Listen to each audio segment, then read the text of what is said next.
ললিত ঝা জেরা করে চাঞ্চল্যকর তথ্য পাওয়া যাচ্ছে। জানা যাচ্ছে যে ধৃতদের মোবাইল, যারা সংসদে ঢুকেছিল তাদের মোবাইল পুড়িয়ে দিয়েছিল। আরও জানা যাচ্ছে তার আধার কার্ডের ঠিকানা, দেখবেন একবার, এই দেখুন ঠিকানা 218 রবীন্দ্র সরণি, যে বাড়ির ছবি আমরা আপনাদের দেখিয়েছিলাম, বড়বাজারের সেই বাড়ি যেখানে শিক্ষক পরিচয় দিয়ে থাকতেন ললিত। তার আধারের ঠিকানা হিসেবে ওই ঠিকানাই ব্যবহার করেন। দেখুন আধারে ললিত ঝার যে ঠিকানা, তা কলকাতার ঠিকানা, রবীন্দ্র সদনের বাড়ির ঠিকানা, যে বাড়ির ছবি আমরা ইতিমধ্যেই দেখিয়েছি, যেখানে শিক্ষক পরিচয় থাকতেন।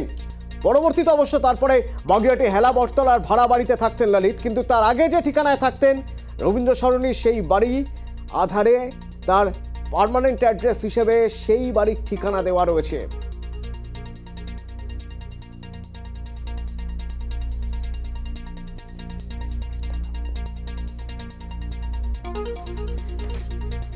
দিলীপ ঘোষের বক্তব্য শোনাবো আপনাদের। সংসদ হামলায় ধৃত ললিত ঝার বাংলা যোগ, কলকাতা যোগ জানিয়ে রাজ্য সরকারকে নিশানা করছেন দিলীপ ঘোষ। পশ্চিমবাংলায় বোম বন্দুক, উগ্রপন্থী ক্রিয়াকলাপ এবং এইখান থেকে উৎসাহ নিয়ে সারা ভারতবর্ষে এটা ছড়িয়ে পড়ছে। বারবার কেন পশ্চিমবাংলা থেকে আগুন উঠে? মুখ্যমন্ত্রী বড় বড় কথা বলেন, এখানকার আইন শৃঙ্খলা ঠিক করতে পারেন না, উগ্রপন্থীরা গ্যাংস্টাররা এখানে লুকিয়ে থাকে, তার ইনফরমেশন থাকে না, আর এখানকার মানুষ তো ভগবান ভরসায় বেঁচে আছে। তো আগে নিজেরা ঠিক করুন, কথায় কথায় কেন্দ্রের দিকে আঙুল তোলা, অন্যের দিকে, নিজের দায়িত্ব পালন করতে পারেন না।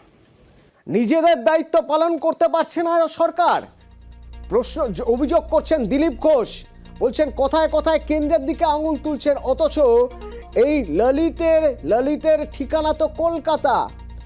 এই কলকাতাতেই ললিত ঝা থাকতেন, নিজের রাজ্য আগে সামলাতে বলছেন দিলীপ ঘোষ।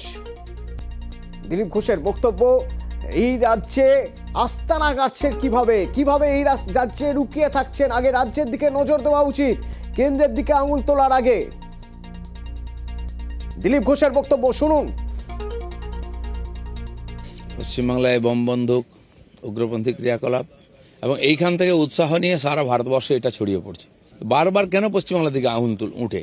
মুখ্যমন্ত্রী বড় বড় কথা বলেন, এখানকার আইন শৃঙ্খলা ঠিক করতে পারেন না, উগ্রপন্থীরা গ্যাংস্টাররা এখানে লুকিয়ে থাকে, তার ইনফরমেশন থাকে না, আর এখানকার মানুষ তো ভগবান ভরসায় বেঁচে আছে। তো আগে নিজেরা ঠিক করুন, কথায় কথায় কেন্দ্রের দিকে আঙুল তোলা, অন্যের দিকে, নিজের দায়িত্ব পালন করতে পারেন না। কিভাবে দেখছে তৃণমূল, কিভাবে দেখছে কংগ্রেস এই বক্তব্য, যেখানে একযোগে তারা বারবার করে স্বরাষ্ট্রমন্ত্রীর উদ্ধৃতি দাবি করছেন, স্বরাষ্ট্রমন্ত্রীর বক্তব্য দাবি করছেন পার্লামেন্টে, যার জন্য সাংসদদের সাসপেন্ড হতে হচ্ছে। সেখানে বিজেপি নেতা দিলীপ ঘোষ বলছেন কেন্দ্রের দিকে আঙুল তোলার আগে রাজ্যের দিকে দেখাতে হবে। এই রাজ্যে কি করে শেল্টার নিয়ে থাকেন ললিত ঝা। আমাদের সঙ্গে কংগ্রেস নেতা রয়েছেন, কংগ্রেস মুখপাত্র সৌম্য রায়। সৌম্যদা, আপনি শুনেছেন দিলীপ ঘোষের বক্তব্য। দিলীপ ঘোষ বলছেন এ রাজ্যে শেল্টার নিচ্ছে কিভাবে অপরাধীরা, এ রাজ্যের দিকে আগে নজর দিতে হবে কেন্দ্রের দিকে আঙুল তোলার আগে। কি বলবেন? না, এটা আকচাকচি করার সময় নয়। এত হালকা কথাবার্তা বললে রাষ্ট্রীয় সুরক্ষা কখনো সুরক্ষিত থাকে না। পশ্চিমবঙ্গে নিশ্চয়ই পারফোরেটেড বর্ডার, ভৌগোলিক কারণে এখানে নজর দিতে হবে। স্লিপার সেল এখানে কাজ করছে কিনা, এখান থেকে ট্রানজিট রুট হচ্ছে কিনা উগ্রবাদীদের, সেটা দেখা নিশ্চয়ই প্রয়োজন। আবার এটাও তো দেখা প্রয়োজন যে সংসদ ভবনে ঢুকে গেল স্বরাষ্ট্র দপ্তর, তার 7 লেয়ার সিকিউরিটি ব্রিচ হয়ে গেল, অথচ স্বরাষ্ট্র দপ্তর কিছু জানতে পারলো না। আইবি ডিপার্টমেন্ট ফেল করলো, সেন্ট্রাল আইবি। এটা তো যৌথ কাজ।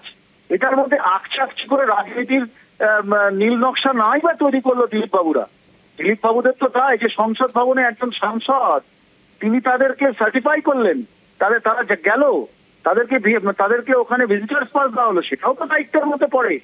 তাহলে শুধু দোষারোপের পালা না করে, হ্যাঁ আমরা মানছি পশ্চিমবঙ্গে একটা ভয়ঙ্কর পরিস্থিতি, যে পশ্চিমবঙ্গে একটা বড় অংশে পারফোরেটেড বর্ডার এবং উত্তর দিকে ভুটান এবং নেপাল, বাংলাদেশ, যেখানে হ্যান্ডলাররা এখান দিয়ে ঢুকে পড়ছে এবং সারা ভারতবর্ষে নাশকতা করার মতো একটা সুযোগ আছে।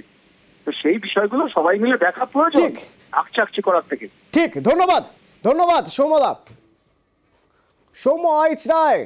কংগ্রেস মুখপাত্র আমাদের জানাচ্ছেন, আমাদের বলছেন আকচাকচি করার চেষ্টা করছে দিলীপ ঘোষ। বিজেপি যে করেই হোক, বিজেপি আকচাকচি করে বিষয়টাকে হালকা করার চেষ্টা করছে। জয়প্রকাশ মজুমদার আমাদের সঙ্গে তৃণমূল নেতা রয়েছেন। জয়প্রকাশ দা, আপনি শুনেছেন দিলীপ ঘোষের বক্তব্য, বলছেন কেন্দ্রের দিকে আঙুল তোলার আগে রাজ্যের দিকে তাকানো উচিত। ললিত শাহর ঠিকানা যেহেতু কলকাতায়, তাই রাজ্যে শেল্টার নিচ্ছেন দুষ্কৃতীরা, এইসব বলছেন, কি বলবেন? সংসদকে পাহারা দেওয়ার দায়িত্বটা কার ছিল? মমতা বন্দ্যোপাধ্যায় না নরেন্দ্র মোদী? এসব বাজে বাজে কথা বলছেন দিলীপ ঘোষ। সংসদে যখন 2001 সালে আক্রমণ হয়েছিল, দায়িত্ব কার ছিল? কেন্দ্রীয় সরকারের না রাজ্য সরকারের? এসব বাজে বাজে কথা বলে লাভ আছে? বলছেন এখানে আধার কার্ড থাকতেই পারে, এখানকার আধার কার্ড, কিন্তু পারমিশনটা কে দিয়েছিল? সংসদে ঢোকার পারমিশন বিজেপির সাংসদ দিল, তাকে এখনো বহাল তবিয়তে রাখা হয়েছে কেন? গ্রেপ্তার কেন করা হয়নি? কি উদ্দেশ্যে সে না, যদি না জেনে থাকে কি উদ্দেশ্যে তাকে তাদের পাস দিয়েছিল সকলকে? আর মাত্র 5 জন না 6 জন সামান্য কনস্টেবলকে সাসপেন্ড করে দায়িত্ব ঝেড়ে ফেললেন অমিত শাহ। যারা সংসদকে রক্ষা করতে পারে না, তারা 140 কোটি জনতাকে কি রক্ষা করবে? দিলীপ ঘোষ জবাব দিক। তারা দেশকে কি রক্ষা করবে? 56 ইঞ্চি ছাতি, এবার সেটা কমে হয়ে গেছে 3 ইঞ্চি ছাতি। আর সব থেকে মনে রাখা দরকার, বেড়ালকে ফু দিয়ে বাঘ বানিয়ে দেওয়া হয়েছিল এই নরেন্দ্র মোদী আর অমিত শাহ। আর এই 5-6 জন যুবক যুবতী, তারা সেইটাকে খোঁচা মেরে এই গ্যাস বেলুন ফাটিয়ে দিয়েছে। এখন চিন্তা করা উচিত এই অপদার্থদের কেন কেন্দ্রের সরকারে থাকবে এরা। ধন্যবাদ, ধন্যবাদ দিলীপ ঘোষ। যে মন্তব্যের প্রেক্ষিতে জয়প্রকাশ মজুমদার এই বক্তব্য, দিলীপ ঘোষের সেই মন্তব্য শুনুন। পশ্চিমবাংলায় বোম বন্দুক, উগ্রপন্থী ক্রিয়াকলাপ এবং এইখান থেকে উৎসাহ নিয়ে সারা ভারতবর্ষে এটা ছড়িয়ে পড়ছে। বারবার কেন পশ্চিমবাংলা দিকে আগুন উঠে? মুখ্যমন্ত্রী বড় বড় কথা বলেন, এখানকার আইন শৃঙ্খলা ঠিক করতে পারে না, উগ্রপন্থীরা গ্যাংস্টাররা এখানে লুকিয়ে থাকে, তার ইনফরমেশন থাকে না, আর এখানকার মানুষ তো ভগবান ভরসায় বেঁচে আছে। তো আগে নিজেরা ঠিক করুন, কথায় কথায় কেন্দ্রের দিকে আঙুল তোলা, অন্যের দিকে, নিজের দায়িত্ব পালন করতে পারেন না। উগ্রপন্থী গ্যাংস্টাররা এখানে লুকিয়ে থাকেন, তাদের আগে থেকে খোঁজ পাওয়া যায় না, নিশানা করছেন রাজ্যকে দিলীপ ঘোষ। বিজেপি নেতা দিলীপ ঘোষ, তার নিশানায় রাজ্য, তার নিশানায় রাজ্য সরকার, যে এ রাজ্যে শেল্টার নিয়ে থাকছে উগ্রপন্থীরা, অথচ জানা যাচ্ছে না কেন্দ্রের দিকে কেন আঙুল তোলা হচ্ছে।